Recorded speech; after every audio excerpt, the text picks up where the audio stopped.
ini kok disebut oleh para ulama di awal-awal kitab Thaharah. Bahas masalah wadah itu kok di masalah kitab Thaharah di awal-awal. Kok gak dibahas masalah mangan? Ini masalah mangan, ngombe terus bahas wadah kan ya pantas. Tapi bahas Thaharah masih di awal-awal kok. Setelah bahas tentang babul miyah, bab tentang air, kok bahas masalah aniyah. Kenapa?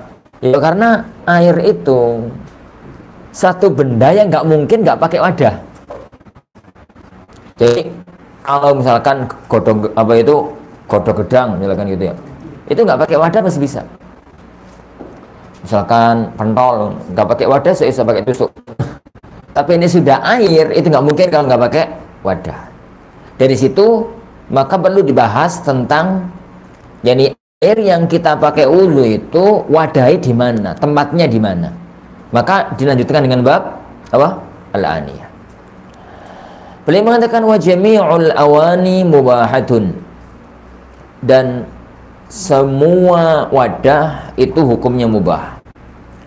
Illa aniyatadz zahabi wal fiddah, kecuali wadah bejana yang terbuat dari bahan emas, wal fiddah dan perak. Wa ma fihi syai'um minhuma, dan yang terdapat bagiannya itu dari emas maupun perak. Illal yasira minal fiddati, kecuali kalau sedikit dari fiddah, lil hajati, kalau ada keperluan. Liqaulihi sallallahu alaihi wasallam, Rasulullah sallallahu alaihi wasallam fi aniyatiz zahab wal fiddah, tentang masalah bejana emas dan perak. Beliau mengatakan wala ta'kulu fi sihafiha, janganlah kalian itu makan di piring yang terbuat dari emas dan perak. Fa innaha lahum fid dunya, karena itu untuk orang-orang kafir di ini, walakum fil akhirah, dan untuk kalian orang-orang mukmin di alam akhirat nanti. Muttafaqun alaih.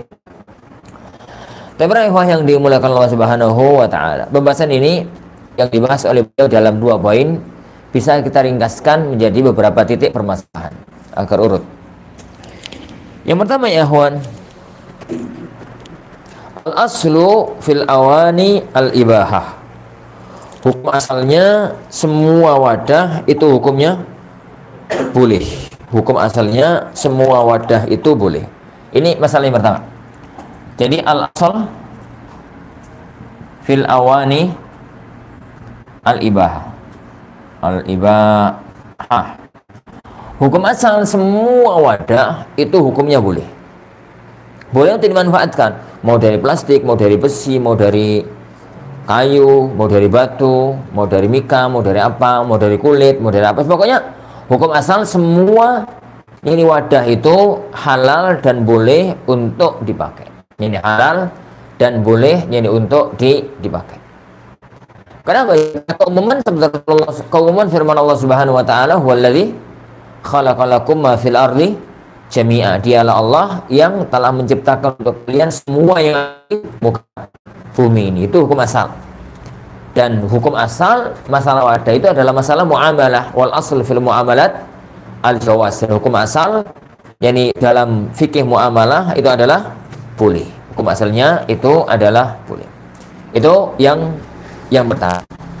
Nah, yang ada permasalahan, jadi yang ada permasalahan itu hanya beberapa. Jadi itu hanya beberapa. Yang pertama ada masalah ya ikhwan, itu kalau awani az-zahab wal fiddah. Bejana wadah yang terbuat dari emas dan perak. Wadah yang terbuat dari emas dan perak. Jadi awani az-zahab wal fiddah. Itu masalah yang pertama yang beliau sebut di sini.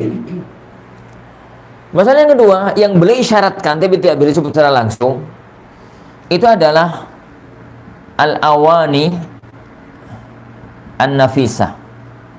Jadi bejana yang mahal, tapi bukan dari zahab dan fiddah, bukan dari emas dan perak. Apa kira-kira? Mahal tapi bukan dari emas dan perak. Ya intan, jamrud, berlian. Jadi ono piring ono terbuat dari intan, atau dari berlian. Kakean duit.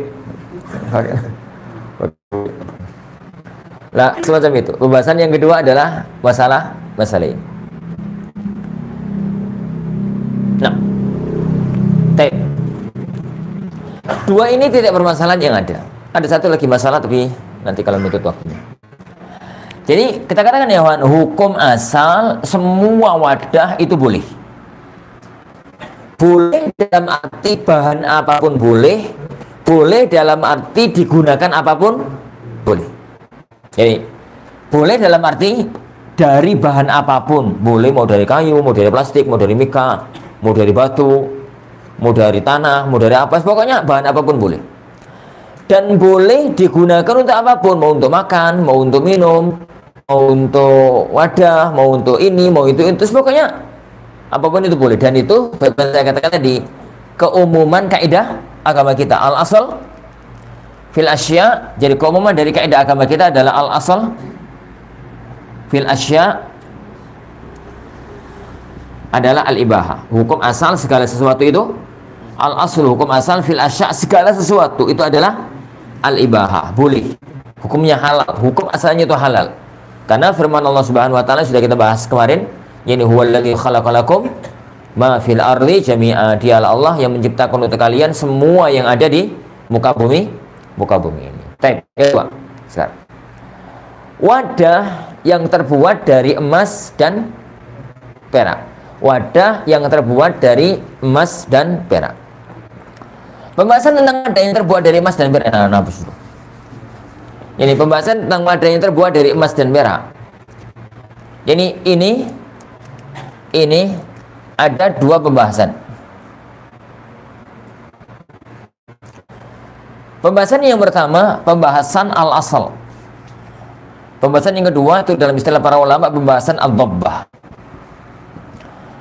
Al-asal itu yang memang bahan aslinya itu emas. Bahan aslinya itu perak. Bahan aslinya itu emas, bahan aslinya itu perak. Kalau dhabbah itu bahan aslinya bukan emas, bahan aslinya bukan perak, tapi ono emas, ono perak. Zaman dahulu para ikhwah, zaman dahulu itu sak durunge ono lem Alteco. Zaman dahulu itu lem Alteco. Ya durung ono lem model baru itu. Jadi ini ono gelas pecah. Ini ono gelas pecah. Itu kan yang dibuang itu eman-eman. Orang itu kemana? Jadi itu lagi itu ya eman-eman karena zaman itu ekonomi masih lemah, kemudian barang juga sedikit, anggaplah duitnya itu ono, tapi kan barang itu sedikit. Sedangkan wadah itu kadang-kadang terbuat dari apa ya, perunggu, kadang-kadang terbuat dari apa, itu ini pecah itu dibuang eman-eman. Nah, tatkala itu maka caranya mereka itu ditempel nomornya itu dijepit. Itu contoh nih, ono wadah tadi. Segini lah begini. Jadi ini anggaplah wadah, nih ya. Terus pecah lah gitu ya. Lah akhirnya disatukan ini retaknya. Di sini itu retak, misalkan begini retak. Ditampilkan lagi itu dijepit. Pakai jepit itu loh. Model ngerti jepit sing kawung jepit kertas itu. Lah koyo ngono ku, tapi itu dari emas atau dari perak. Bagaimana kalau ininya mungkin dari batu atau mungkin dari kayu atau mungkin dari apa? Lah jepitnya itu pakai emas atau pakai perak. Itu gambaran masalah dhabbah. Gambaran kedua, ini wong sugi-sugi zaman itu tuh ininya tuh dihiasi. Jadi gelas itu dihiasi, dikene kok ono bungae, kene ono bintange. Ini dari emas dari perak. Tapi bahan aslinya itu bukan emas, bukan perak. Itu namanya kasus dhabbah. Kasus dhabbah. Kalau ini itu kasus bahannya itu memang emas, bahannya memang perak. Ini bahannya memang emas, bahannya memang perak. Jadi pembahasan tentang masalah jadi wadah yang terbuat dari emas, wadah yang terbuat dari perak. Nah, masalah ini para ikhwah yang dimulakan Allah Subhanahu wa taala. Masalah ini para ikhwah yang dimulakan Allah Subhanahu wa taala. Kalau ini ada dua pembahasan. Yang pertama adalah untuk al-akal wasyurb, untuk makan, untuk minum. Kalau dalam istilah sebagian para itu untuk isti'mal, jadi untuk digunakan harian, untuk makan, untuk minum. Jadi mungkin di sebagian kitab fikih itu istilahnya itu untuk makan, untuk minum, di sebagian kitab fikih itu istilahnya itu isti'mal. Isti'mal itu digunakan harian, ya, untuk makan, untuk minum. Apalagi kalau nggak makan bukan minum. Ini semacam itu yang pertama. Yang kedua,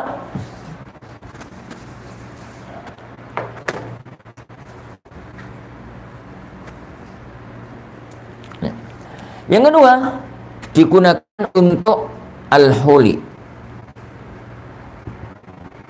Huli itu untuk perhiasan, ya, untuk anting-anting, untuk ini, untuk macam-macam lah, untuk perhiasannya boleh pada. Jadi yang ketiga digunakan untuk al-kans gitu ya, atau untuk al-ittikhar, disimpan. Yo emas perak terus tapi disimpan. Saiki ngono yo emas batangan, perak batangan, disimpan lah, pokoknya disimpan. Ben ku nek ngedol penak. Ngedol tanah ya repot. Gak payu-payu. Lemes kan kamu. Yang terakhir itu untuk al-ittikhad. Gitulah bahasanya itu. Nanti kita bahas satu-satu. Ya. Jadi masalah bejana yang terbuat dari emas atau perak. Ini atau perak.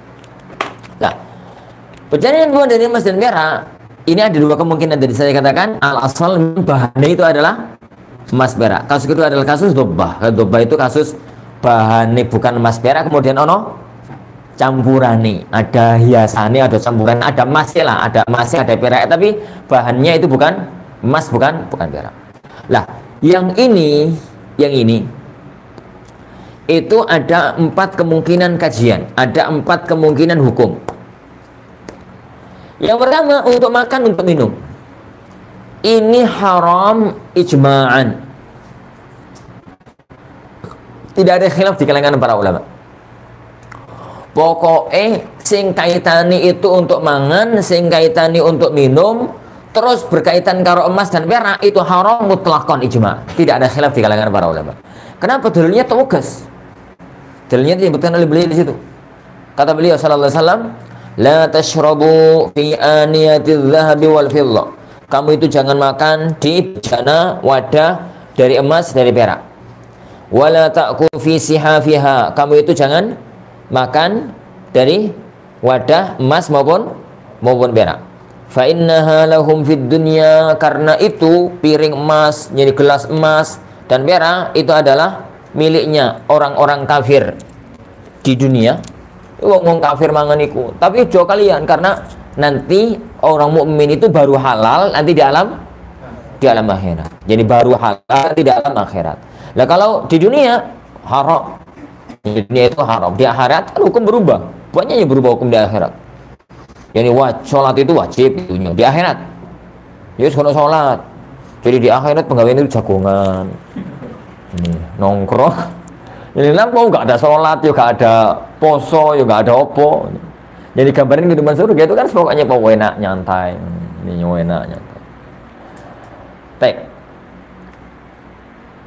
Itu masuk dalam ini segala sesuatu meskipun bukan aniyah, meskipun bukan wadah, pokoknya dipakai untuk makan, dipakai untuk minum, sendok, garpu, apa meneh, apalah gitu ya, segala sesuatu. Lah kok kono dalil Ustaz, memang zaman Rasulullah ora ono sendokan. Zaman Rasulullah ora ono sendokan, zaman Rasulullah ora ono garpuan apa meneh. Ya makanya zaman itu ya mangannya ya pakai tangan. Mangannya zaman itu pakai tangan, makannya itu pun pakai roti.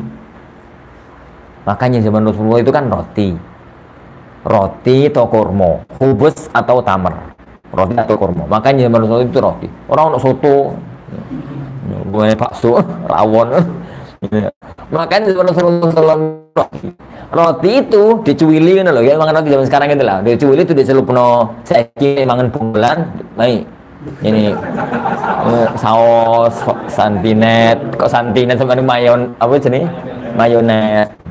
Ya itulah, ya itu tuh ya ini lauknya. Kalau makan lauknya itu ya susu, ya keju, ya kadang-kadang nih penak pol itu ya sarit. Sarit itu daging campur susu campur keju diublek jadi satu, campur tepung, lah kemudian dikasih bumbu, lah kemudian itu namanya sarit. Jadi itu namanya sarit sing enak, sing gak pati enak itu namanya marok, ini kuah. Makanya dulu Rasulullah SAW mengatakan kalau ono wong itu terus masak iku idza tabahtum marokotan faaksir idza tabahtam marokotan faaksir ma'aha. Kalau kamu itu masak marok gitu ya. Orang terjemahkannya di negeri kita itu kuah. Ini perbanyak airnya. Pok teri fata'ahad jironaka terono. Ini tonggo-tonggomu. Marok apa ini? Ya ora bayem. Masak bayem ake ono banyun terono ngomong buang ngerti nggak sampean. Jadi pahami konteks hadis itu dengan tepat ya, Ini marok itu lauk zaman itu. Jadi gambaran itu daging, cangkir sur-sur itu loh. Suwir kemudian dicampur dengan itu, lah itu tuh dibuat makan. Untuk roti dicelup roti ini dipangan, celup roti ini dipangan itu enak. Sing soyan. Ini katanya nanti. Itu orang-orang enak. Itu pokoknya makanan hawa. Nah orang itu nih masak semacam itu bau nih kemana-mana. Itu tonggo itu mau sopo masak warok. Sopo karena orang sing teriyo. Orang zaman itu tuh muka ini marok itu tuh diteri. Pokoknya kuahnya itu sopan kan. Saiki ngono yo teri sate ini loro bumbune akeh. Iku sopan kan. Engko goreng tahu no. Ini tahu terus bumbu sate ngomong apa tadi gini ini ya pada wajar itu belum ada apa garpu belum ada makanya kan jadi apa itu hadis itu tentang makan itu pahami dengan konteks makan roti, jangan pahami dengan konteks makan soto mangan nasi gak nyambung. Yang kayak makan sunnahnya itu pakai jari 3. Saya makan sego pakai ngono. Kantai ya. Mangan pakai ini. Aku tahu dia konco dulu di Libya. Kemangan itu gini. Tak guyu. Olah apa enak ini cepet ngono. Sunnah iku nek roti.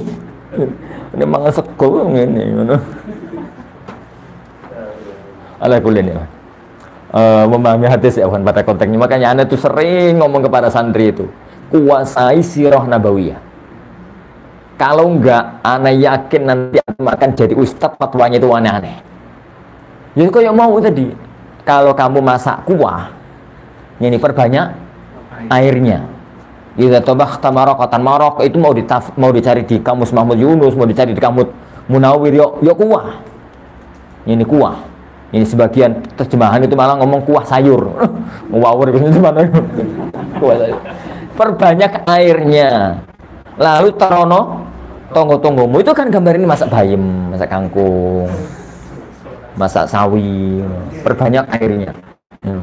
Tarono tonggo-tonggomu bayam siji. Ini kuah wakai, kuah ngerti.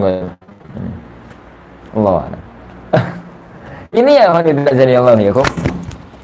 Gitu.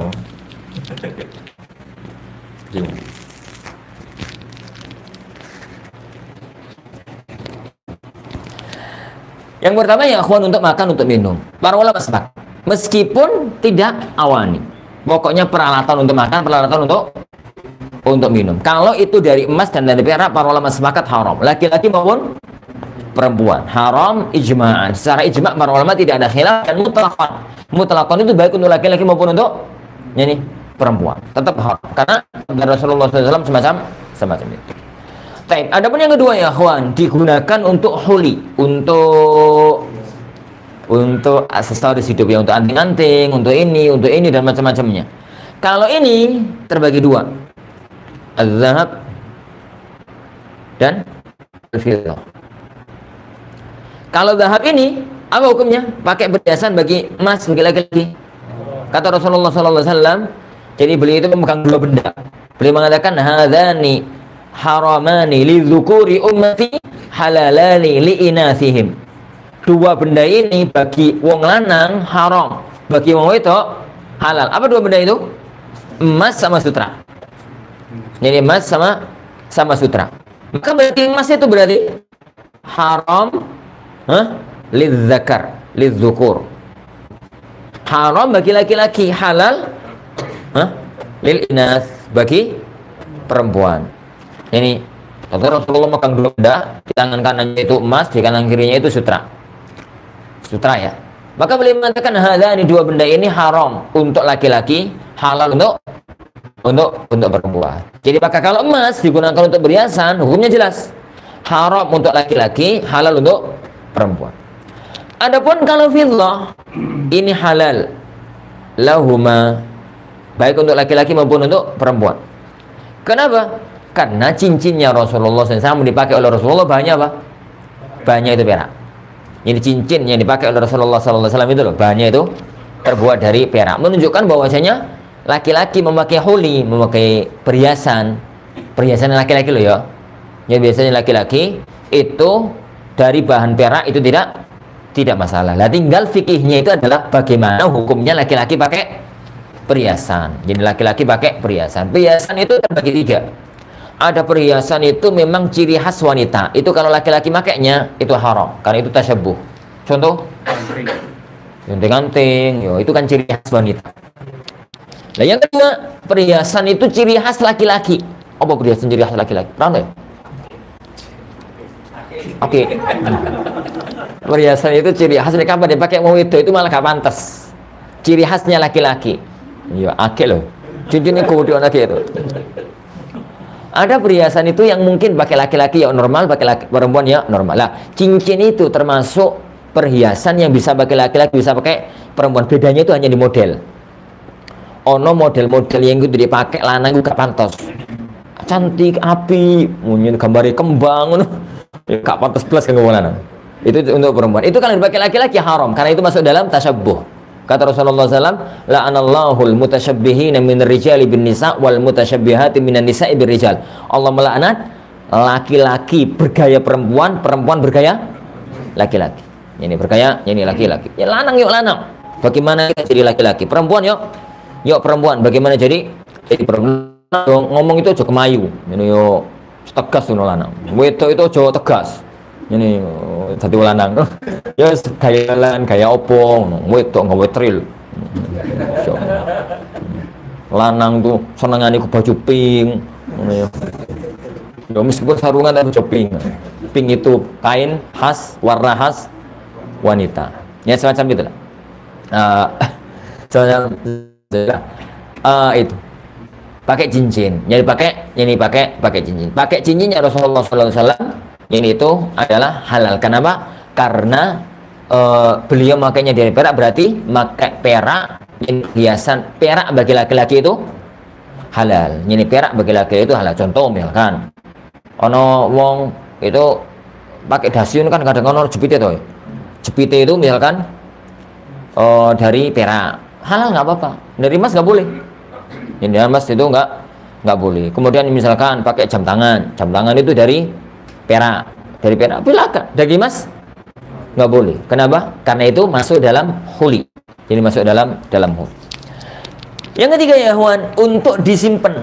Jadi untuk disimpan, tuku emas, tuku perak gitu ya, mungkin bentuknya piring, mungkin bentuknya garpu, mungkin bentuknya apa, tapi bukan untuk dipakai. Di lebono berkas. Disimpan. Nyimpen duit ya khawatir inflasi.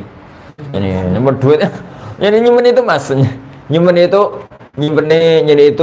mas, gitu ya. Karena mas itu kan ngikuti arus barang. Jadi naik, turun ya turun. Ya nyimpen emas itu kadang-kadang ya rugi, kadang-kadang ya badi saya secara umum. Secara umum itu ini suwi. Ini dilut ya rugi. Sebentar, jadi tuku sesuk ditolong ya rugi. Tapi setahun kemudian, 2 tahun kemudian itu kemungkinan besarnya minimalnya standar. Kalau secara umum biasanya malah untung. Nah kalau untuk disimpan, bentuk apapun, model apapun, laki-laki maupun perempuan, ini halal. Ini mubah. Hukumnya itu mubah. Karena untuk disimpan, memang untuk disimpan. Makanya sampai ada fikih zakat. Ya karena lu meraih uang itu nyimpen emas, nyimpen perak. Karena uang di zaman Rasulullah SAW itu bahannya adalah emas dan bahannya adalah laki-laki, perempuan itu boleh laki-laki nyimpen emas, punya emas banyak di rumahnya juga silakan. Ini. Yang terakhir itu ittikhad. Ittikhad itu jadi menggunakan barang itu tapi bukan untuk perhiasan, bukan untuk makan. Apa ya contohnya ya? Jadi misalkan ono wong soge. Soge. Itu meja di omah meja kerja itu. Meja kerja itu. Ngono ku ono wadai pulpen. Wadai pulpen ngono ku emas. Hah? Oh, bukan itu mas. Atau pulpen ini sekalian mas. Atau gagang pintu rumahnya itu mas, yang bagian dalam. Ya kalau cowok tuh, gagang pintunya itu yang bagian luar itu besi, bagian dalam itu mas. Ini, ya semacam itu namanya ittikhad. Dipakai makan minum enggak, disimpan enggak, perhiasan enggak, tapi dia gunakannya dia pakai, tapi bukan untuk makan, bukan untuk minum, bukan untuk perhiasan. Bisa jenis perhiasan dipakai dalam tubuh. Jadi bukan untuk disimpan, tapi digunakan untuk yang lainnya. Ya untuk apa? Ya untuk pulpen, ya untuk wadah pulpen, ya untuk aksesoris apa itu rumah, ya tuku pedang dari emas dipajang di dinding dan macam-macam yang semacam itu. Ini terdapat khilaf berkepanjangan di kalangan para ulama. Madzhab jumhur mengatakan nggak boleh. Madzhab jumhur mengatakan nggak boleh. Kenapa? Jadi alasannya mereka qiyas aulawi. Qiyas aulawi itu lah wong kanggo mangan wae ora oleh, apalagi untuk yang lainnya. Apalagi untuk yang lain, itu madzhab jumhur para ulama. Sebagian ulama mengatakan ya boleh lah. Wong sing terlarang itu makan dan minum yang lainnya. Ya boleh. Kaidah jumhur itu adalah kaidah jumhur dalam masalah ini itu maharuma. Jadi kaidah jumhur ya maharuma isti'maluhu haruma ittikhaduhu. Maharuma isti'maluhu, yang haram dipakai makan minum berarti haram untuk diambil untuk yang lainnya, ya untuk aksesoris, untuk ini dan untuk yang lainnya. Ini dalam mazhab ya kawan al-jumhur para ulama, dalam mazhab mayoritas para ulama, tapi nggak ijma lah ya. Yang ijma itu adalah kalau untuk makan dan untuk minum. Makanya kalau ada sebagian ulama misalkan yang mengatakan halal, ya memang ada salafnya, ada orang terdahulu yang pernah mengatakan semacam. Tapi jumhur para ulama mengatakan itu adalah haram. Dan ini yang lebih nampak. Uang itu ya, kawan. Ini sampai aksesoris hidupnya itu pakai emas, pakai perak, kan ngopo. Wong pulpen itu loh. Kapan pakai bahan itu emas, guys, kayak nulis kok doai. Meskipun bahan plastik nulis lancar yo nyeneng. Ya. Kalau seandainya orang itu gaya hidupnya itu adalah semacam itu kan kehilangan banyak keutamaan. Seharusnya itu dipakai jadi untuk sedekah bisa, untuk berjihad bisa, untuk ini bisa, kemudian pakai aksesoris itu untuk duit. Yang semacam itu yang pertama. Yang kedua, itu tuh melukai hati perasaan orang miskin. Melukai perasaan hati jadi orang-orang miskin. Pas sowan kun delok jadi gagang pintu omahe emas ngono. Ini delok misalkan ngono bantal itu emas. Atau delok ngopo lah ngono. Ini macam-macam teko emas. Ngono kan yo ngelongso dene itu. Ya wong sugih sampai kabeh emas. Aku mangan repot. Melukai orang-orang miskin, dan ini akhirnya membuat jadi permasalahan kecemburuan jadi sosial, dan itu akan membuat masalah di keluarga. Dan biasanya uang sing model kaya ngono ku pelit. Biasae kok kabeh lah, biasae sing kaya ngono ku pelit biasae. Wallahu a'lam. Alaqulin, ini perincian hukum kalau apa? Wadah itu terbuat dari emas dan perak, bahan aslinya ya, bahan aslinya terbuat dari emas dan perak. Baik, ada masalah yang sampai sini? Baik, kita lanjut sekarang. Kita lanjut sekarang masalah ghabbah. Masalah ghabbah. Istilah fikihnya itu ghabbah. Apa ya bahasa Indonesianya ya?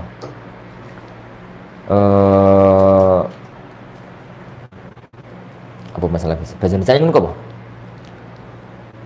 Tempelan. Kok tempelan? Bolah, subhanallah. Istilah fikihnya itu al-ghabbah. Ini. Bagaimana dengan lupa? Kata beliau di sini, illa aniyatadz dzahabi wal fiddah. Semua wadah itu halal kecuali wadah yang terbuat dari emas dan perak. Wa ma fihi syai'un minhuma, dan meskipun hanya sedikit adanya emas ada perak tetap haram. Illa, kecuali, kata beliau, illa, kecuali al-yasir min al-fiddah, kecuali al-yasir min al-fiddah, kecuali kalau tempelan itu terbuat dari perak, itu pun dikit, kalau hajah, kalau ada keperluannya. Diambil dari mana kasus ini? Diambil dari satu riwayat. Ini diambil dari satu riwayat dari Bukhari. Kata Anas bin Malik, Anas itu kan membantunya Rasulullah SAW 10 tahun, jadi ngerti banget seluk-beluk kehidupan Rasulullah. Suatu hari beliau itu mempunyai gelas, gelasnya pecah. Ini gelasnya Rasulullah SAW itu pecah. Maka Rasulullah SAW ittakhadha makana sya'bi silsilatan min fiddah. Beliau ngambil perak, jadi untuk nempelkan tempat pecahnya tersebut. Ini untuk nempelkan tempat pecah tersebut, menunjukkan bahwa semacam itu, ini yang semacam, ini itu boleh. Nah, al-dhabbah itu kalau kita bahas fikih dhabbah, nah apa sih?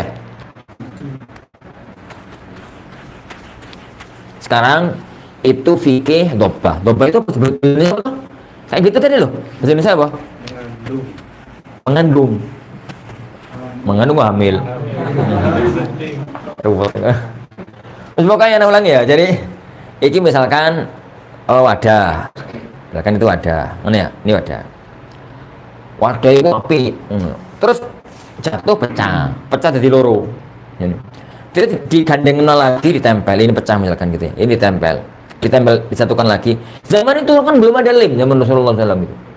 Belum ada alteko, belum ada apa gitu. Ditempelkan itu nggak bisa. Nah, untuk bisa akan merekat kembali, biar itu bisa dipakai. Jadi untuk wadah sego, untuk wadah roti, untuk wadah apa, maka itu butuh apa? Butuh dijepit, jepit dure semacam itu sehingga nggak gerak-gerak. Nah, jepitan itu namanya dhabbah. Itu yang kondang di zaman Rasulullah SAW. Kemudian fikih dhabbah berarti nek jepitan ini boleh, ya berarti kan ono siapa yang ini wong sugih ya kurang keren ngono kuwi DKI bunga, ini kayak bunga, ini kayak bintang, ini kayak opo nih ya. Bahannya iki mika atau bahannya ini stainless atau bahannya apa tuh ditempeli emas, ditempeli perak, ditempeli apa. Nah, tempel-tempel ini namanya dhabbah. Apa ngono piye? Pokoknya aksesoris. Kadang-kadang nggak aksesoris kok nganggo nempel sing pecah kok. Pokoknya segitu. Itu namanya dhabbah. Lah, fikih dhabbah para ikhwan azanillahu wa yakum. Fikih dhabbah itu ada fikih dhabbah itu ada 3. Ghair az-zahab wal fiddah. Jadi tempelan itu dari selain emas dan perak. Dan kalau ini jelas ini. Ini jelas apa ya, Wan? Mubah atau jaiz. Yang kedua dari emas. Yang ketiga dari perak. Nah, yang ketiga dari perak. Nah, tempelan dari emas ini, tempelan ya, ada kadang-kadang tempelan dari emas, tempelannya dari perak. Dari emas itu, kalau tempelan itu dari emas, maka hukumnya haram. Kenapa haram? Ya tatkala dia pakai sesuatu yang ada emasnya itu, ya tetap berarti dia itu menggunakan emas. Jadi menggunakan emas, maka ini haram. Karena hukum asalnya adalah nggak boleh menggunakan emas, nggak boleh menggunakan perak, kecuali untuk disimpan atau untuk berisan. Semacam ini haram. Baik ya ikhwan, jadi tempelannya itu sedikit, qalilan, atau tempelannya itu banyak, aksesorisnya itu sedikit maupun aksesorisnya itu banyak.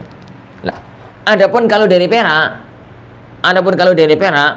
maka ada 2 kasus.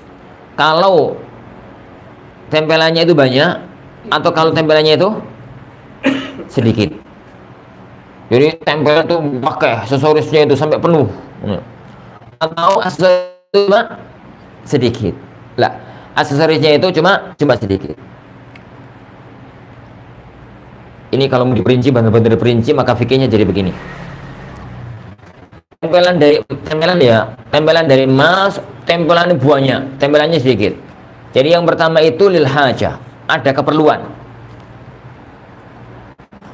Nggak ada keperluan, ghairul hajah nggak ada keperluan. Pokoknya aksesoris, dikai bintang, dikai bunga, kan nggak perluan ini. Ya ben ganteng, bukan karena keperluan.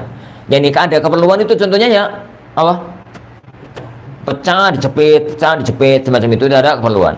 Ini al-hajah, ini ghair al-hajah, gitu ya. Lah, yang ada di hadisnya Rasulullah SAW di sini, yang Anda sebutkan tadi, bahwasanya bejana Rasulullah SAW itu pernah pecah. Lah, kemudian sama Rasulullah ditempel, atau dijepit. Sama Rasulullah SAW ditempel, terus dijepit.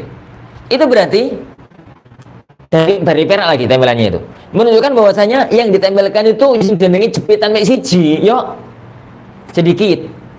Terus ada keperluan, ada hajah, ada keperluan. Ini yang hukumnya itu ada mubah, hukumnya itu adalah mubah, boleh.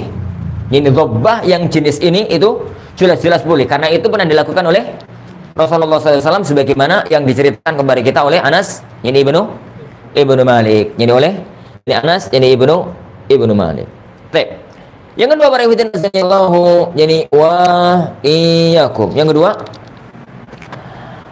kalau yani sedikit tapi bukan untuk keperluan, misalkan untuk hiasan. Sebagian kitab fikih itu bahasanya adalah untuk az-zinah, untuk ya perhiasan, ya untuk aksesoris, ini untuk keperluan atau untuk hajat atau untuk zina atau untuk hajat.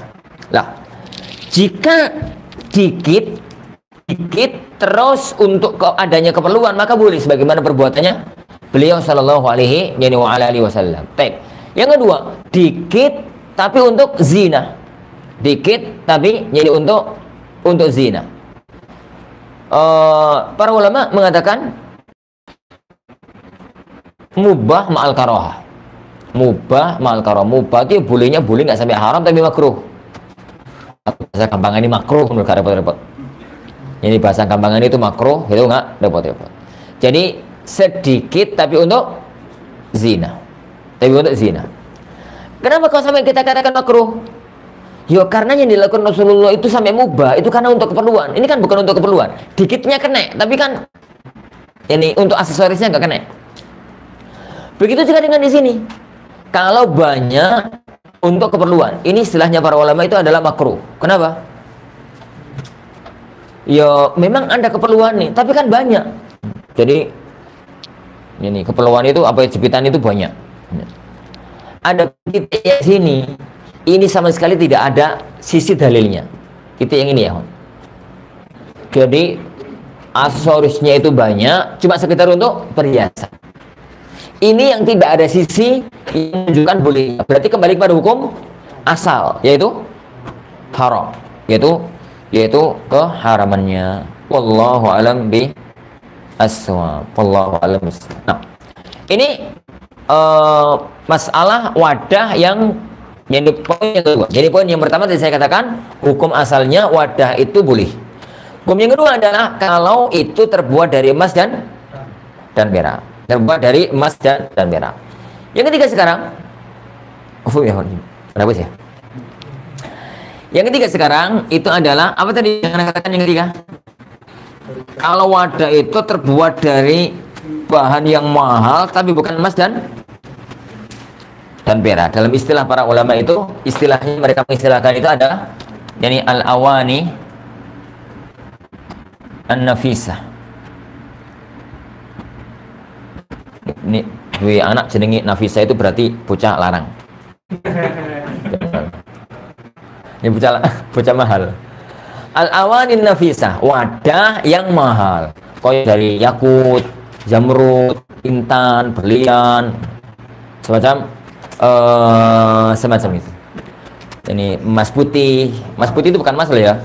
Wong Indonesia wis gak kena, gak sunter jemah no. Ini emas putih itu emas apa bukan? Nah, bukan.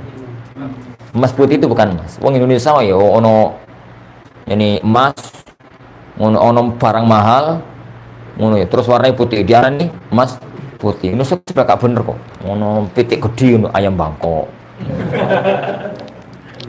Ini ono sing bentuke bentuk buah itu kayak asam, bentuknya tapi manis ono asam londo. Ngono. Asam londo. Ada misalnya lah. Emas putih itu bukan emas. Itu kan. Gimana kulit? Pokoknya bahan-bahan yang mahal. Lah, bahan-bahan yang mahal. Dohir dari ucapan beliau, wa jami'ul awani mubahah. Kata beliau kan, semua wadah itu mubah kecuali emas perak. Berarti dohirnya sampai pun mahal, yang penting bukan emas dan perak itu boleh. Dan memang itu fikih Hanabilah.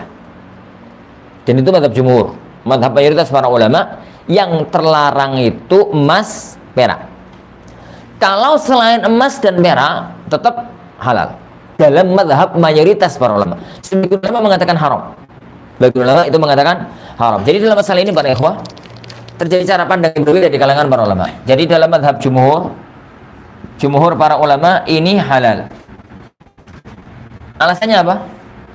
Alasannya nggak ada larangan dan hukum asalnya adalah al-mulih. Hukum asalnya ini adalah boleh, makanya halal. Itu yang pertama, hukum asal. Yang kedua, zamrud, intan, berlian itu sudah ada di zaman Rasulullah SAW. Sudah ada di zaman beliau Sallallahu Alaihi Wasallam.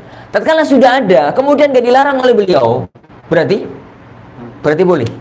Jadi berarti itu adalah boleh, dan itu cara pandang mayoritas para ulama. Cara pandang mayoritas para ulama kita. Ya karena para ikhwan azanillahu wa yakum. Jadi kalau kita lihat fikih, tidak semua barang yang mahal itu dilarang. Bahkan Rasulullah SAW punya kesan membiarkan kalau memang uang itu layak untuk aksesoris untuk hidupnya mahal, biarin aja, memang duwe kok. Hidup teorinya agama itu kan urip itu iktisad. Teorinya agama urip itu iktisad, sedengan itu ya nih kapan sampeyan itu banyak, nek ngendok ya gede. Nek sampeyan itu puyuh, nek ngendok ya cilik. Nek sampeyan ku banyak, ngendok itu kayak puyuh, banyak dan. Bener plus. Nek sampeyan puyuh, ngendok kau dia jahit. Jahit tok. Ini bareng ngetu niku jahit. Rasan-rasan karo kancane. Wis, gak kepengin ndok menembak mbak ono. Jahit. Maksudnya ya, Ikhwan, ini orang kaya, sunnahnya hidup itu tampakkan kalau Anda kaya. Tapi jangan nyombong loh ya. Jadi tampakkan bahwasanya Anda itu diberi Allah yang banyak. Kata Rasulullah SAW, Innallaha yuhibbu idza an'ama ala 'abdihi an yara athara ni'matihi alaih. Allah itu seneng kalau ngasih hamba nikmat itu sama hamba itu dinampak-nampak no, diketok-ketoknya. Nung suge ya tuku mobil ojo cherry, tuku mobil cherry, tuku mobil sing pantes wong suge. Nek mangan yo ojo sego kucing. Sopo layake wong sugih lah. Nek piring ojo piring plastik ngono ya, piring-piringe opo ngono. Layaknya hidup orang kaya, tapi jangan sampai mubazir. Jadi jangan sampai mubazir. Tapi ya piring misalkan gitu kan, ya layaknya lah. Standar orang kaya piring semacam itu bukan mubazir. Jadi jangan katakan jangan standarnya orang miskin. Mubazir saat aku piring regane 1000 oleh telu. Sampaian regane 1.000 siji, mubazir saat. Kamu mubazir. Standar wong sugih itu memang ngono. Layaknya memang semacam. Kalau miskin jangan memaksakan diri bergaya orang kaya, cepat mati. Cepat mati ya orang miskin itu duwe gawe terus masya Allah kuwadini kamfadi terus terapi kamfadi sesuk mati. Nah mikir utang susah mati, sedih. Mikir utang ya, senormal aja lah hidup itu normal. Jadi makanya kata Rasulullah SAW itu, beliau kan punya isyarat bahwasanya menggunakan unta merah itu boleh. isyarat-isyarat itu nampak dari sabda Rasulullah SAW. Tatkala beliau bicara bukan langsung ada kata-kata boleh pakai onta merah gitu ya, tapi beliau kan mengisyaratkan bahwasanya di zamannya ada onta merah dan itu nggak dipermasalahkan oleh beliau. Bahkan beliau membuat onta merah itu permisalan. Li ayyadiyallahu bika rajulan wahidan khairul laka min humurin na'am. Jadi seandainya seandainya Allah itu ngasih hidayah orang lain masuk Islam gara-gara kamu, atau memberikan hidayah sunnah gara-gara kamu, itu jauh lebih Allah senangi, jauh lebih mulia di hadapan Allah daripada onta merah. Berarti isyaratnya Rasulullah mengisyaratkan orang pakai onta merah itu boleh.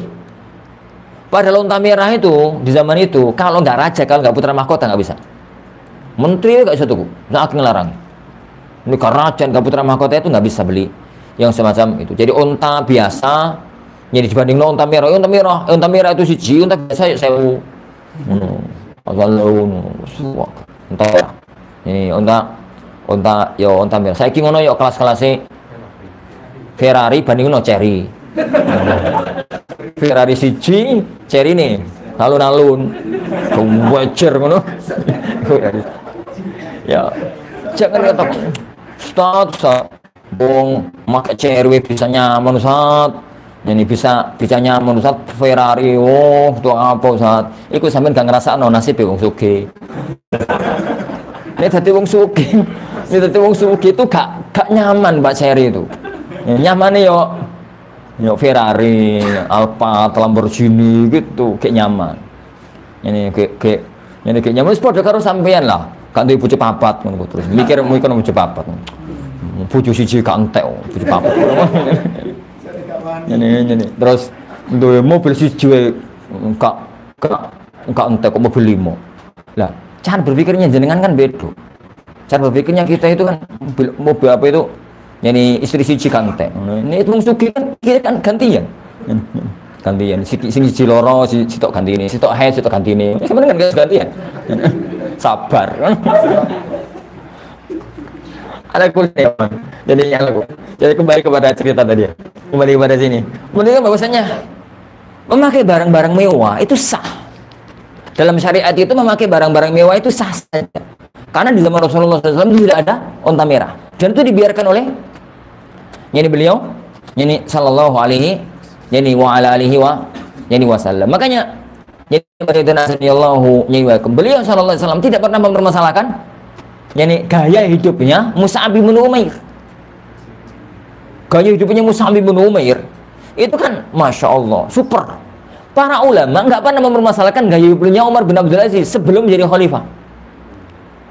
Umar bin Abdul Aziz itu kerabat dekat istana Bani Umayyah, karena beliau itu ponaane raja. Jadi Abdul Aziz itu adiknya Abdul Malik.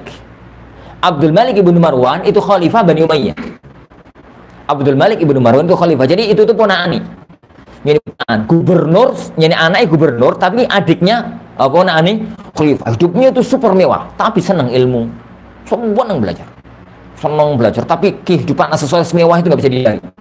Jadi gaya hidup lah, gaya hidup mewah pokoknya. Umar itu sebelum datang,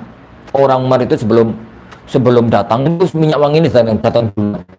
Jadi khas, nggak ada orang yang mampu beli minyak wangi semacam itu.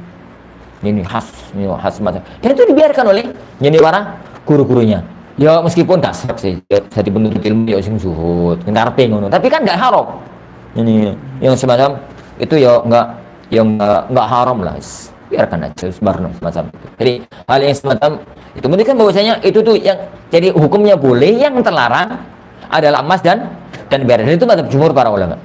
Dan itu mazhab mayoritas para ulama. Sebagian ulama mengatakan yo haram lah, yo wong emas perak haram, apalagi yang lainnya. Kayak berpikirnya tetap kayak berpikirnya itu mereka itu ya melukai hati orang miskin. Misalnya dewi luka.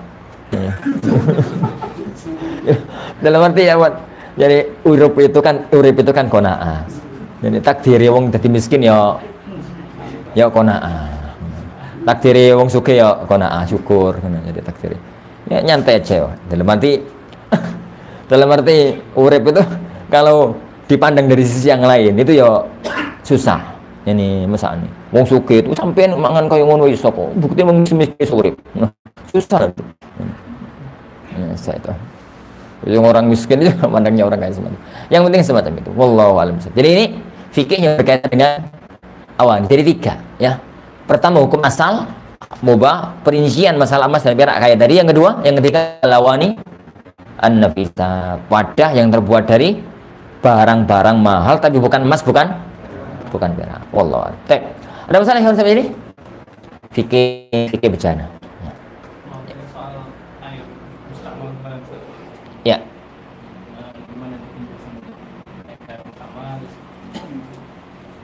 Air sama. Belum nggak bahas ini. Iya, anak nanti setelah taklim sesuatu yang minggu depan untuk tanyakan.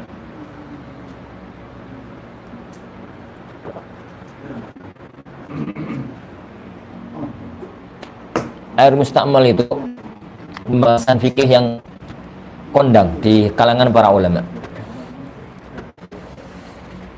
Jadi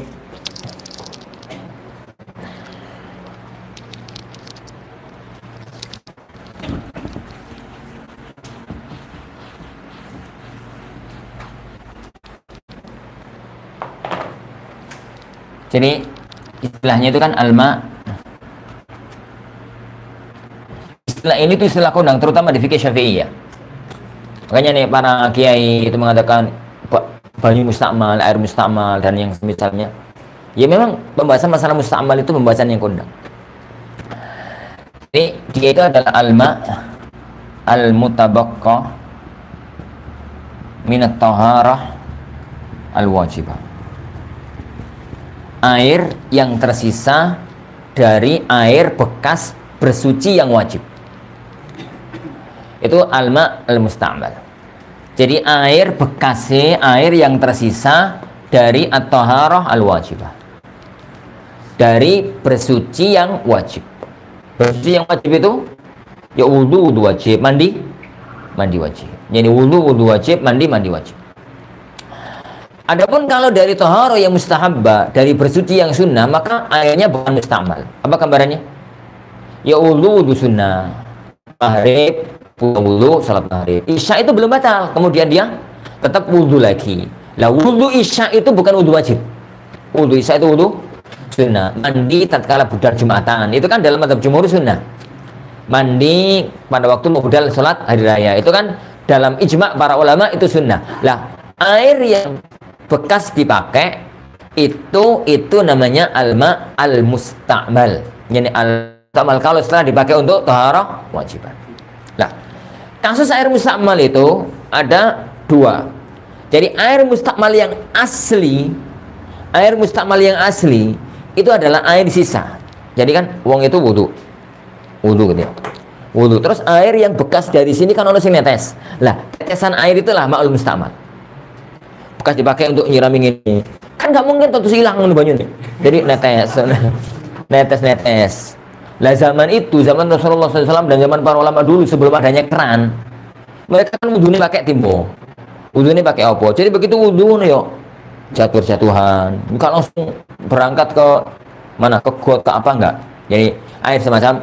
Nah, yang kedua ya kawan, orang itu kalau wudu ditimba, wudu tempat ini, dia pakai wudu, akan ada wudu air itu berjatuhan. Dari itu berjatuhan. Lah sebagiannya kan balik ke sini, netes. Mau nggak mau balik. Jadi balik ke sini. Tatkala balik airnya sedikit terkena air mustakmal, maka semuanya jadi mustakmal. Jadi karena kajian fikih mustakmal kadang-kadang itu difahami dengan tepat itu ruwet. Ustaz, opo yo ono air mustakmal dipakai wudu lagi? Dipakai wudu ini kan hilang, Ustaz. Ini pergi. Bukan itu ya, akhi. Ini penuh. Timbo yo. Dipakai wudu separuh. Yang ini pakai. Kan ada cipratan itu loh. Cipratan itu kan mesti masuk. Mesti masuk. Tatkala masuk, air aslinya itu bukan mustakmal tapi kecipratan air mustakmal. Air sedikit terkena barang sesuatu, maka mengikuti hukum tersebut. Dalam fikih yang kita bahas dalam fikih tentang benda najis. Benda najis itu kalau ada air sedikit kena benda najis, maka dalam fikih Syafi'iyah meskipun nggak berubah tetap najis. Begitu juga dengan di sini. Ini air ya bukan bekas dipakai, wong ini sisa. ini sisa di sini. Tapi kan kecipratan masuk, maka air sedikit kena air mustamal mau jadi mustamal. Berarti air ini jadi air mustamal. Jadi air ini menjadi air mustamal. Maka tidak ada kasus air mustamal kalau di keran. Ini orang wudhu di keran itu kemudian air langsung mengalir ke apa sih? Ke got, mengalir ke apa, itu nggak ada kasus air mustamal. Air mustamal itu kasusnya yang semacam ini. Makanya di semua masjid-masjid Nahdliyin, saudara-saudara kita di kalangan Nahdliyin itu yang dari kolam itu mesti gede. Kenapa? Menghindari najis, menghindari air mustamal. Jadi kolam itu kan mesti kumpul di atas 2 kula. Engko nek ono cicaknya telek, engko nek ono cicak mati. Airnya gede kok, pokoknya nggak bau ya rapopo di atas 2 kula. Itu dipakai orang mustakmal, dipakai ada nyiprat itu ya tetap apa? Tetap suci, tetap bukan mustakmal itu, tetap bukan mustakmal. Tapi kadang-kadang kebablasan. Sebagian teman-teman di sini bu, kadang-kadang kebablasan. Wudhu ini kolam. Wudhu ini kadang-kadang mereka itu kan nggak pakai kayu. Wudhu itu nggak. Kalau antum tegur, Pak, kenapa Pak wudhu kayak gitu? Airnya banyak, nggak mustakmal. Ya secara fikih bener tapi gak mentol. Secara fikihnya bener, tapi kon wong sewu ngono kabeh ngomong dadi dipilih.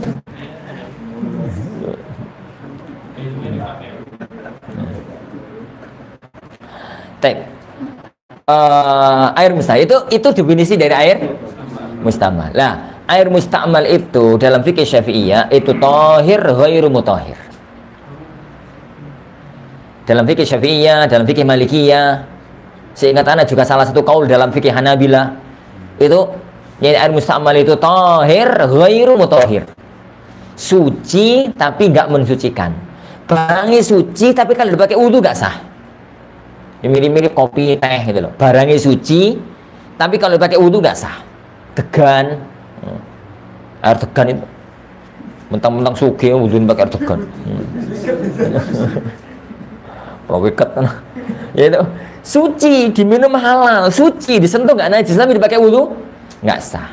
Teh juga semacam itu sucinya suci tapi dipakai wudu nggak sah. Jadi nggak sah. Lah air mustakmal pun semacam itu dalam fikih mereka. Air mustakmal itu dalam fikih Syafi'iyah, air mustakmal itu adalah suci tapi tidak mensucikan. Bezatnya itu suci tapi kalau dipakai untuk berwudu lagi maka itu tidak suci. Itu pembahasan tentang fikih mustakmal. Adapun diskusi ilmiahnya panjang sekali. Jadi diskusi ilmiahnya itu panjang dan pendalilannya agak jelimet. Wallahu a'lam.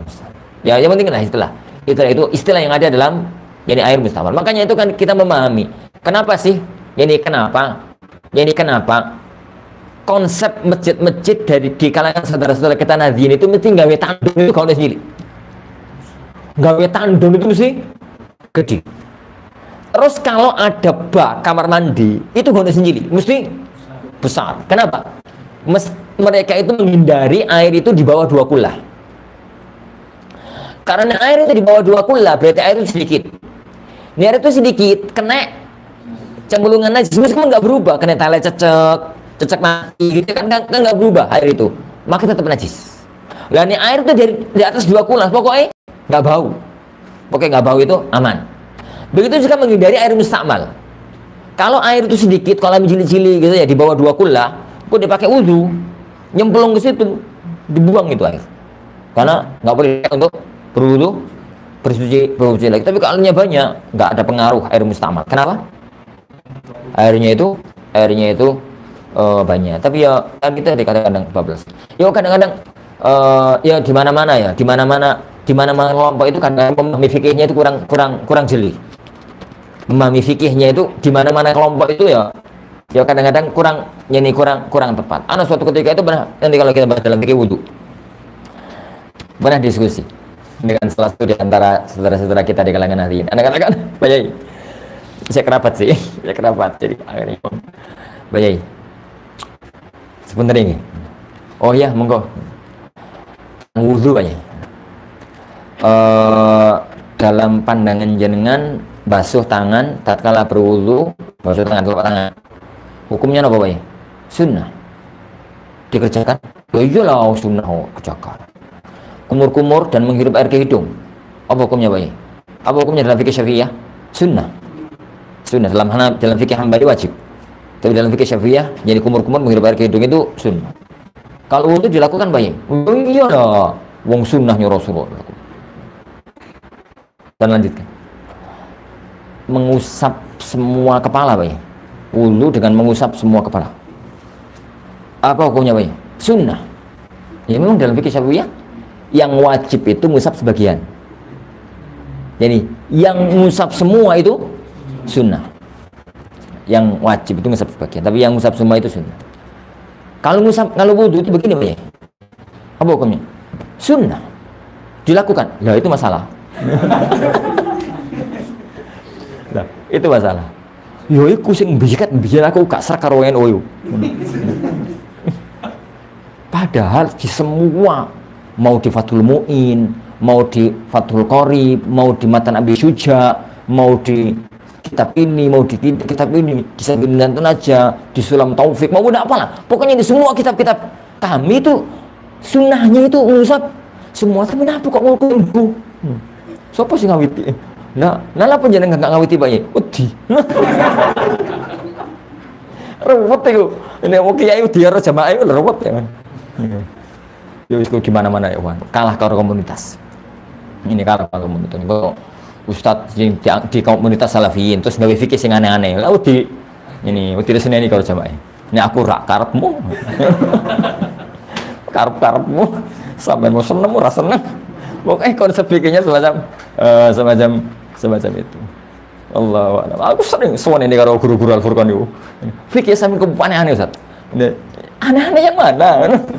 Aneh-aneh yang mana? Antum aja yang selama ini itu kebablasan memahami fikih yang nggak benar. Jadi menganggap sesuatu itu paten padahal nggak paten. Dianggap itu adalah kayak fikihnya Ahlussunnah. Ya Ahlussunnah yang mana sih? Jadi pada waktu Anda munculkan misalkan bahwasanya makan daging unta tidak membatalkan wudhu dalam madzhab jumhur, nawamu Ustaz Al-Furqan. Makan daging unta tidak membatalkan wudhu dalam madzhab jumhur itu asal tidak Al-Furqan ngamuk-ngamuk. Antum aneh-aneh Ustaz. Aneh mana? Buka semua kitab. Yang membatalkan wudhu, makan daging unta membatalkan wudhu itu hanya Hambali tok. Fikih Hanafiyah, Malikiyah, Syafi'iyah tidak membatalkan wudhu. Tatkala kemudian anak memaparkan ke hadapan santri dan memang mereka sudah waktunya mengetahui fikih khilaf, kan anak aja di titik puncak. Anak khawatir kalau anak tidak bongkar ini, nanti santri itu akan pulang dengan mengatakan para ulama ijma dan dikuyi karo kucing. Ketemu karo santri NU di kampungnya, ini terang tahun mas, ngono nek misi guru nih, ini. Sampai nggak mau udah bilang tahun, kok sampai mengatakan tidak ada khilaf itu, iki loh kitab Syafi'iyah, iki loh kitab Malikiyah. Oh iya, nah, misi lah. Sekarang yang benar yang mana? Kalau ngajar di anak-anak mutawassit, SMP, SMA, Anda nggak akan ngajarkan ini. Tapi sudah anak ngajar di level atas, jelang-jelang lulus, sebentar lagi mereka keluar jadi ustadz. Kalau kemudian tidak mengerti masalah-masalah sebesar ini dan dianggap itu adalah fikihnya Sunnah, kan jadi lucu. Ini kan jadi semacam anak ini mendobrak kasus ya Al-Furqan, mendobrak kasus bahwasanya kunut subuh itu bukan membeda antara Ahlussunnah dengan Al-Bidah. Ini kunut subuh itu bukan membeda antara masjid sunnah dengan masjid bid'ah. Kenapa kita katakan? Kenapa antum mengatakan itu membeda antara sunnah dengan bid'ah? Lawong yang mengatakan itu sunnah itu Syafi'i sama Malik. Yang mengatakan bid'ah itu Abu Hanifah sama Ahmad. Sekarang di hadapan Allah yang benar yang mana? Ampun. Aneh itu kalau tengkar sama teman-teman terus nesu. Sekarang ya akhi, tentang sedekap setelah ruku itu pada waktu itu Syekhul Albani mengatakan bid'ah, Syekh bin Bas mengatakan sunnah. Baik. Sekarang antum mampu legowo di titik ini, legowo toh plong dulu kancane sedekap, antum nggak sedekap plong, Sampai sedekap konjen gak sedekap pelong. Itu karena yang berbeda dua alim Ahlussunnah, Ibnu Baz sama Al-Albani. Sekarang yang berbeda adalah Syafi'i dan Abu Hanifah. Kenapa antum nggak pelong? Iya, tapi ini kok tapi ini tuh apa ya akhi? Dalilnya tegas mana? Yang tegas itu mana? Hadis Abu Malik Al-Asy'ari. Hadis Abu Malik Al-Asy'ari sekarang datangkan ke anak hadis itu, coba kita diskusi. Ya mas, kan konco-konco. Sekarang aku jadi Syafi'i, aku jadi Syafi'i. Ayo kita sampai nubid'ahkan, aku sih mensunahkan wis. Namanya mensunahkan. Ya macet. Dalam arti ya, kawan.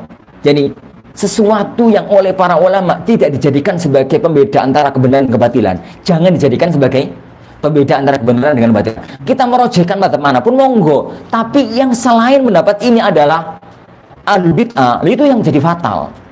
Akhirnya kan muncul satu kasus, ngajimu sampai endi, ngopimu kurang ado, dolanmu kurang suwi.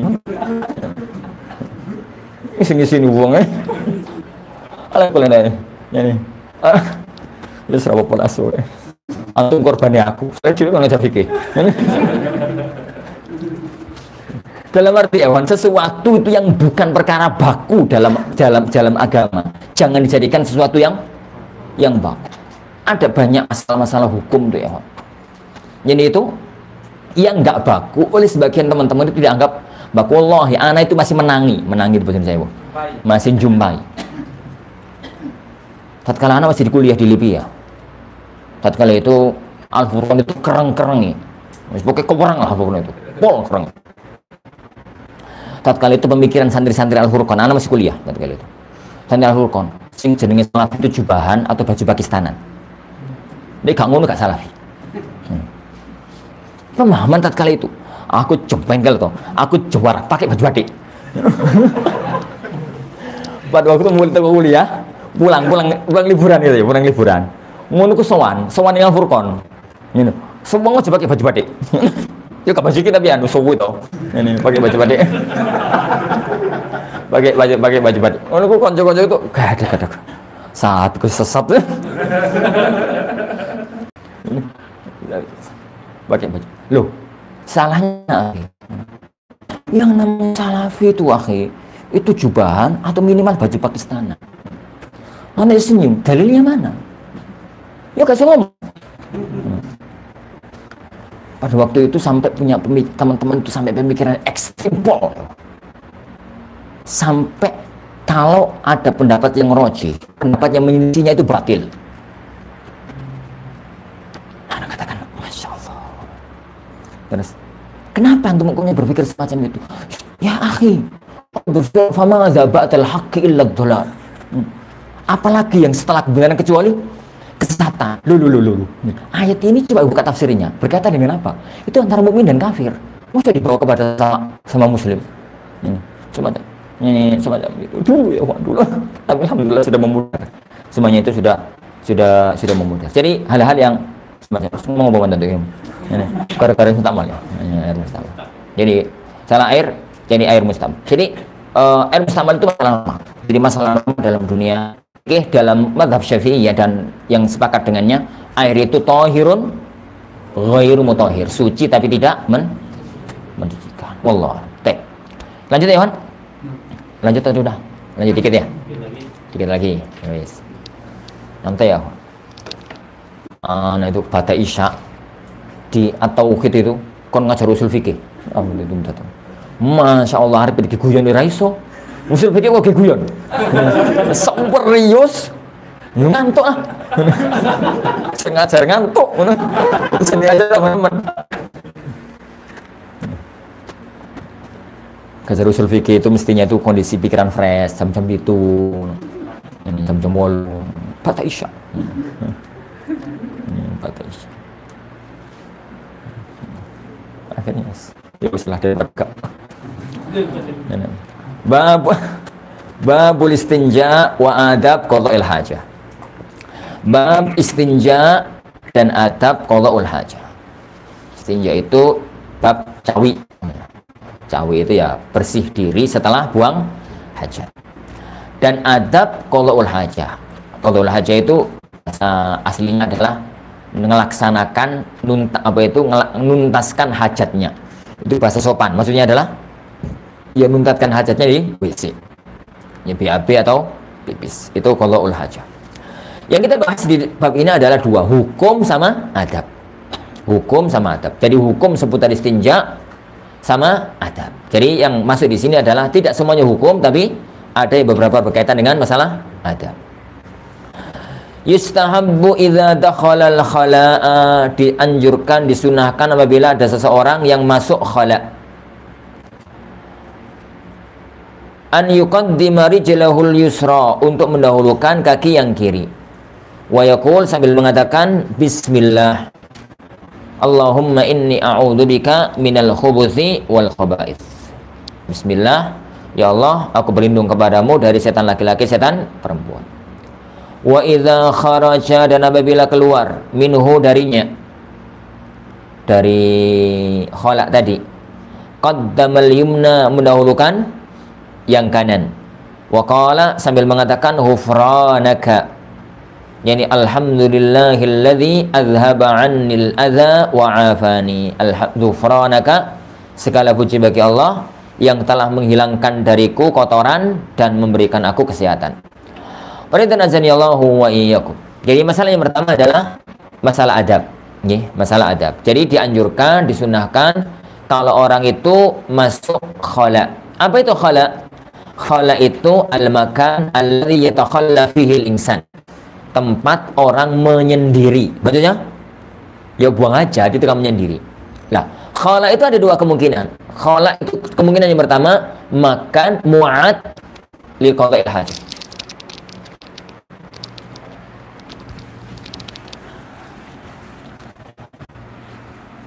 Karena bahasanya. Jadi al-khala itu ambil dari kata-kata bahasa Arabnya itu khala yakhlu. Khala itu nyepi, demian. Khala itu berarti tempat orang untuk menyepi. Enggak semedi gitu, buang hajat maksudnya, menyepi, buang hajat. Lah, itu ada dua. Ada yang pertama itu al-makan al-mu'ad liqalla al-hajat. Tempat yang memang disiapkan khusus untuk qadaul hajah. Tempat yang memang disiapkan khusus untuk qadaul hajah. Apa contohnya? Ya WC itu. WC. Disiapkan khusus ini untuk qadaul hajah. Gitu. Yang kedua, al-makan alladzi la yu'ad liqadail hajah. Tempat yang enggak disiapkan. Tempat yang disiapkan ya kayak jumleng, jamban, WC dan macam-macamnya itu. Tempat yang itu orang Arab zaman Rasulullah SAW itu, orang Arab di zaman Rasulullah SAW itu senang safar. Sampai Allah Subhanahu wa taala mengabadikan kebiasaan mereka dalam Al-Qur'an. Saking senangnya orang Arab itu safar. Li'ila fi Quraisy ila fihim rihlatash syita'i was saif. Ini demi kebiasaannya orang-orang Quraisy, mereka itu punya kebiasaan safar musim panas, safar musim dingin. Ini safar dagang musim panas, safar dagang musim dingin. Jadi safar. Lah, nek wis kandung safar itu dari Mekah ke Yaman, dari Mekah ke Syam. Jadi Mekah ke Syam itu saulan perjalanan. Tengah perjalanan itu yang melewati padang pasir, melewati ini, melewati itu. Lah, wong itu kan meskipun perjalanan kan ya butuh BAB, butuh pipis gitu ya. Gini, zaman itu nih RP BAB kan nggak soal cari pom sopo, dari masjid, cari pom dari masjid, kalau itu pom yang nemu. Di tengah padang pasir, kalau kemudian pengen BAB, maka dia itu menjauh, menyepi dari teman-temannya yang sekelompok. Lah, makanya namanya tempat BAB itu namanya khala, tempat untuk menyepi. Jadi tempat untuk menyepi. Lah, adab ini para ikhwati ajanillahu wa iyyakum. Adab ini adalah yustahabbu, disunahkan apabila masuk. Itu maksudnya adalah yang di sini. Tempat yang dikhususkan kan ada batasan nih. Ada masuk, ada keluar. Ono pintu nih. Tapi kalau BAB di sawah, BAB di tambak, BAB di hutan, Tapi di padang pasir itu nggak ada tempat, nggak ada masuk, nggak ada keluar, nggak ada masuk, nggak ada keluar. Makanya mendahulukan kaki kanan, mendahulukan kaki kiri itu tidak ada. Tapi doa tetap ada. Ini meskipun nggak masuk, nggak keluar, tapi kan Arab nih buang hajat itu ada. Setelah buang hajat juga ada. Nah, kalau masuk mendahulukan kaki kiri, sambil doa Bismillah, Allahumma inni a'udzubika minal khubuthi wal khaba'ith. Kalau di dalam WC yang ditempatkan ini, doa itu dibaca saat masih di luar gitu ya. Bismillah, Allahumma inni a'udzubika minal khubuthi wal khaba'ith, terus langkahkan kaki kiri masuk, itu bacanya. Begitu dengan keluar, keluar dulu kaki kanan. Setelah di luar, ghufranaka Allahumma, yani apa tadi? Aku rata mau jodohnya stoikis balali aku. Yani alhamdulillahilladzi adhaba 'annil adza wa 'afani. Kita lihat nanti status riwayatnya. Yani wa 'afani. Itu kalau di sini. Kalau di sini para ikhwah, pas yo camping, pas opo di tengah hutan, kepingin BAB, kepingin pipis, atau macam-macamnya, ini atau macam-macamnya, doa maunya itu doa akan kalau hajat itu dibaca saat orang itu mulai duduk. Yo pas arepe deprok itu, arepe deprok itu dia baca dia membaca Bismillah Allahumma inni a'udzubika minal khubuthi wal khaba'ith. Nah, doa yang selesai dibaca kalau sudah selesai cawi. Selesai cawi, terus ngadeg lah. Pas ngadeg itu dia baca, yani ghufranaka alhamdulillahilladzi adhaba 'annil adza wa 'afani. Itu masalah yang ada di poin 1 sama poin berapa? Poin 16 sama poin 17. Ya, poin 16 sama poin 17. Para idzan azanillahu wa iyyakum. Satu masalah yang penting untuk dipahami tentang kasus yang satu ini. Yani bahasanya Rasulullah SAW itu idza dakhalal khala. Khala itu tempat yang dibangun khusus untuk BAB. Nah, itu tuh masalah itu di zaman kita. Di zaman kita, tempat yang ada di zaman kita itu ada 3 kondisi. Yang pertama, dalam istilah para ulama namanya kanif. Kanif itu al-kanifu. Kanif itu tempat yang dibangun untuk qada'ul hajat toh, bukan untuk yang lain. Yang kedua, tempat yang dibangun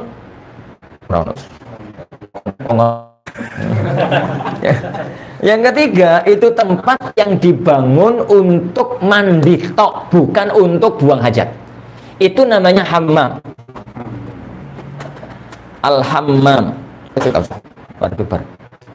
Hammam. Ini ada di zaman Rasulullah, ini ada di zaman Rasulullah. Yang nggak ada di zaman Rasulullah itu model yang baru, model kita. Kamar mandi yo, buang hajat yo. Lah itu rata-rata jangan kita. Itu tuh di sini. Itu di sini. Kita nyamakannya itu tuh hammam. Orang-orang zaman sekarang nyebutnya itu hammam. Tapi pahami ya, kawan, dalam dunia fikih, hammam yang ada di kitab-kitab fikih itu bukan hammam ini, hammam ini. Ini yang sering membuat rancu hukum. Ada sebagian santri itu, santri kelas tinggi padahal, itu beraku setelah sholat. Ustaz, telepon Ustaz. Kenapa? Ada hadis Ustaz. Bingung maminya.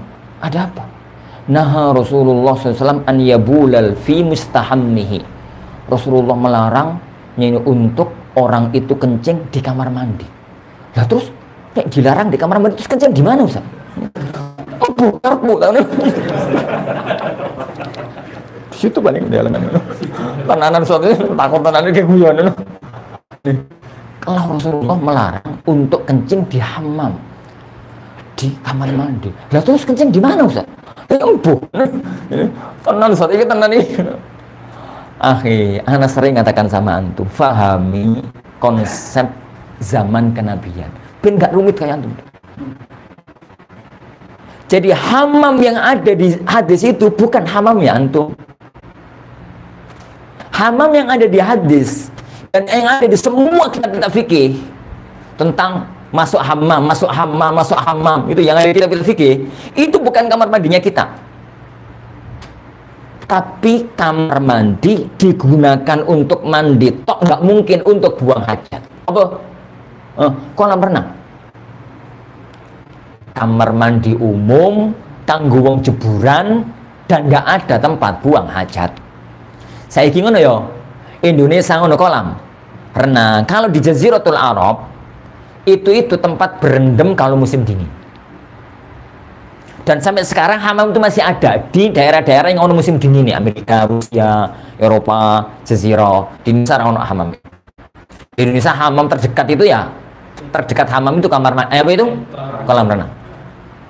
Kan kono toh, ada pipis dan kolam renang. Rasulullah melarang pipis di hamam, misalnya di kolam renang untuk dibur tengah-tengah. Oh enak seger, kebelet pipis, jero wae, lur ngono. Ya iku ora oleh iku. Dosa iku. Yuk munggah ke kamar mandi, toilet, kemudian. Yang jadi masalah sekarang itu adalah yang ini apa? Yang ini. Kanif itu tempat khusus untuk itu, jumbleng. Ngerti jumbleng nggak? Jamban. Zaman di kampung-kampung itu loh ya, Wan. Itu kan ini RPBC kan nggo banyu cilik sak timbang ya ke kamar mandi, ke jumbleng. Menjuru ku ampun ra enak yo ono kotorane yo ono semacam-macam lah ampun iku wis nyit yo ono corok-corone yo ono semacam-macam di situ, semacam-macam. Lah itu yang dimaksudkan dengan kholak di zaman Rasulullah SAW. Kanif ini yang dimaksud dengan kholak yang ada di zaman Rasulullah SAW. Lah, yang ini itu yang ada di zaman kita diperselisihkan oleh para ulama. Ini itu ikut sini atau ikut sini. Ini tuh nggak ada di zaman Rasulullah. Kamar mandi jenis kita, WC yo di kono, tempat adus yo di kono, terus kono kotoran toh. Resi mlebu itu wangi, nek resian, nek resian resi. Tapi kan gak ada wujud kotoran itu nggak ada, disiram habis. Tapi pesing mungkin masih, tapi ya wujud kotoran itu jadi nggak ada. Para ulama kita itu berselisih, ini itu masuk sini sehingga mengambil hukum khala, ataukah masuk sini mengambil hukum hammam. Mengambil hukum hammam.